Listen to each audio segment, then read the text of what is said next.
अस्सलाम वालेकुम फ्रेंड्स, मैं डॉक्टर सरोज अहमद खान हूँ और मैं डायबिटीज़ के बारे में मुख्तलिफ अलग अलग टाइप के वीडियोस बनाता हूँ। जो आज का मेरा टॉपिक है वो है डायबिटीज़ किन लोगों को होने का खतरा है, यानी who are the people who are at risk to develop diabetes mellitus. Friends, अब जब हम डायबिटीज़ की बात करते हैं तो हम अक्सर ये बात करते हैं कि ये टाइप 2 डायबिटीज़ मेलिटस है।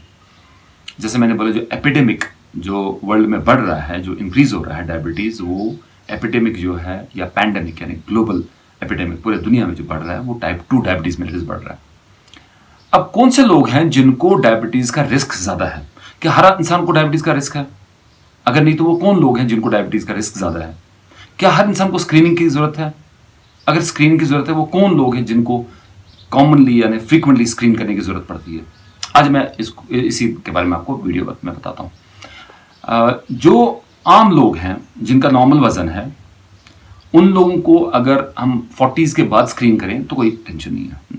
हमने साल में एक बार या 2-3 साल में एक बार शुगर का टेस्ट किया और उतना काफ़ी है उसके लिए। लेकिन अगर कुछ लोग हैं जैसे जिनको जो ओबीस हैं या ओवरवेट हैं, जिनका BMI, जैसे मैंने पिछले वीडियो में बताया था, बॉडी मास इंडेक्स 25 से ज़्यादा है, या वो लोग जिनको फैमिली हिस्ट्री है डायबिटीज़ की, फर्स्ट डिग्री रिलेटिव्स हैं जिनको डायबिटीज़ है, माँ बाप को डायबिटीज़ है, भाई बहन को डायबिटीज़ है, इनको ज़्यादा रिस्क है, या वो लोग जो सीडेंटरी है, जो एक ही जगह बैठे हुए हैं, जो चलते नहीं है, एक्टिव नहीं है, उनको ज़्यादा रिस्क है, वो लोग जिनको हाइपरटेंशन है, ब्लड प्रेशर ज़्यादा है या ब्लड प्रेशर की दवाई ले रहे हैं, या वो लोग जिनको डिसलिपिडीमिया है, जिनको चर्बी खून में ज़्यादा है, खासकर 2 चर्बी, एक ट्राइग्लिसराइड अगर उनको ज़्यादा है और एक गुड कोलेस्ट्रॉल बोलते हैं हम इसको बोलते हैं HDL, हाई डेंसिटी लाइपोप्रोटीन, वो अगर किसी को कम है, वो कम हो तो बुरा है, ज़्यादा हो तो अच्छा है।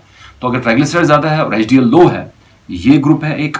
और वो लोग जिनको इंसुलिन रेजिस्टेंस के फीचर्स हैं, जैसे स्किन में आप देखोगे, स्किन फोल्ड्स में, गर्दन पे, बगलों में काले रंग का एक दाग पड़ा हुआ है, थिक वेलवेटी दाग पड़ा हुआ है, उसको हम बोलते हैं एक्यांथोसिस नाइग्रिकन्स। अगर इस टाइप के, या स्किन टैग्स होते हैं बहुत लोगों को बगलों में, गले में, तो उस टाइप की अगर चीज़ें हैं, ये इंडिकेट करती हैं कि इस पेशेंट को शुगर होने का ज़्यादा रिस्क है। इनको नॉर्मली ADA बोलता है कि 40 के बाद स्क्रीनिंग करो और 3 साल के बाद स्क्रीन करो। लेकिन अगर ये हाई रिस्क कैटेगरी है, ये सारी चीज़ें, ये सारी फीचर्स हैं, तो उनको हम फ्रीक्वेंटली कर सकते हैं स्क्रीनिंग। साल में एक बार कर सकते हैं और ज़रूरत पड़े तो हम 6-6 महीने के बाद भी इनको स्क्रीनिंग कर सकते हैं। और फ्रेंड्स, 2 और कैटेगरीज हैं जिनको डायबिटीज़ का रिस्क ज़्यादा है। वो है अगर किसी लेडी ने डिलीवर किया होगा 4 किलो से ज़्यादा बेबी अपने प्रेगनेंसी में, या वो पेशेंट जो कि प्री डायबिटीज़ का पेशेंट है, यानी उसका डायबिटीज़ जो शुगर था वो प्री डायबिटिक रेंज में था, जो मैंने पिछली बार भी बताया था आपको कि फास्टिंग उसका 100 से ऊपर है लेकिन 125 से नीचे है, और उसका जो रैंडम है या पोस्ट प्रैंडल है वो 140 के ऊपर है लेकिन 200 से नीचे है।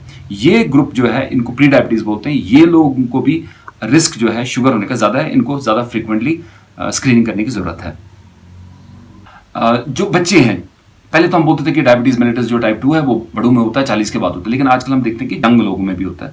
और अगर कोई बच्चा मोटा है, मोटापा क्या है उसका जो वेट है वो 120%, उसकी जो रिकमेंडेड वेट है उससे 120% ज़्यादा है, या उस बच्चे को, जैसे मैंने एक्यांथोसिस नाइग्रिकन्स बोला, जो आप मेरे फोटो में देख सकते हैं साइड में, ये एक्यांथोसिस नाइग्रिकन्स है, ये है, या इस बच्चे को, ये लड़की है, इसको PCOD है, पॉलीसिस्टिक ओवेरियन डिजीज है, या इसके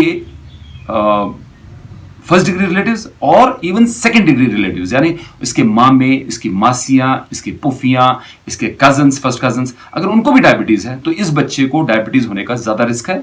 इस बच्चे को फ्रीक्वेंटली शुगर का टेस्ट करना चाहिए, साल के बाद भी करें तो वो भी काफ़ी, अगर ज़रूरत पड़े तो 6-6 महीने में भी कर सकते हैं। और इन दोनों कैटेगरीज, जो मैंने एडल्ट का भी बताया और मैंने यंग चिल्ड्रन का भी बताया, इनको लाइफस्टाइल मॉडिफिकेशन बहुत ज़्यादा ज़रूरत है। सो ये लोग हैं जिनको डायबिटीज़ की ज़्यादा रिस्क है डायबिटीज़ का। और मैंने पिछले वीडियो में बताया था कि 90% जो टाइप 2 डायबिटीज़ मेलिटस है वो ओबीस और ओवरवेट में होता है, और 10% है जिनको टाइप 2 डायबिटीज़ होते हैं, जो नॉर्मल होते हैं। लेकिन मैक्सिमम जो हम देख रहे हैं वो मोटू में हो रहा है, मोटापे से हो रहा है। इसीलिए आप अपना ख्याल रखिए, एक्टिव रहिए, वॉक करा कीजिए, कम खाइए, नॉन वेज कम कीजिए, जूसेस बंद कीजिए, लाइफस्टाइल चेंज कीजिए, रिलैक्स कीजिए, फिजिकल एक्टिविटी बढ़ाइए, तकरीबन 10,000 स्टेप्स आप डेली कीजिए, और अपना ख्याल रखिए। तो इससे आप टाइप 2 डायबिटीज़ को प्रिवेंट कर सकते हैं। वो मैं इसके बारे में एक नया वीडियो बनाऊंगा, अलग वीडियो बनाऊंगा, जिसमें आपको इसके बारे में डिटेल्स बताऊंगा। थैंक यू वेरी मच दोस्तों मेरा वीडियो देखने के लिए। अब अगर आपको मेरा वीडियोस अच्छे लगते हैं मेरे, तो इनको लाइक कीजिए और मेरे चैनल को सब्सक्राइब कीजिए। और अगर आप चाहते हैं कि आपको नोटिफिकेशन मिलते रहे ताकि आप नए नए वीडियोस मेरे देखते रहें, तो आप बेल आइकन दबाइए, सब्सक्राइब कीजिए मेरे चैनल को, और अपने फ्रेंड्स के साथ शेयर भी कर सकते हैं व्हाट्सएप पर, फेसबुक पर, ताकि उन लोगों को भी डायबिटीज़ के बारे में ज़्यादा से ज़्यादा जानकारी होगी। मिलते हैं अगले वीडियो में। अपना ख्याल रखिए, अपने फैमिली का ख्याल रखिए। तब तक के लिए खुदा हाफिज़, have a nice day, bye.